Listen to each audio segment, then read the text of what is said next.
আলাইকুম ওয়া রাহমাতুল্লাহি ওয়া বারাকাতুহু। ব্যাংকে চাকরির বিধান কি?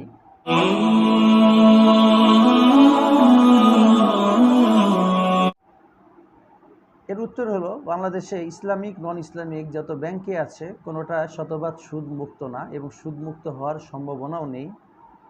যেহেতু আমাদের দেশের ইসলামী অর্থনীতি শতভাগ পরিচালিত না, সেই কারণে যে কোনোভাবেই হোক তারা সুদকে প্রমোট করে থাকে, সুদি লেনদেন তাদেরকে করতে হয়।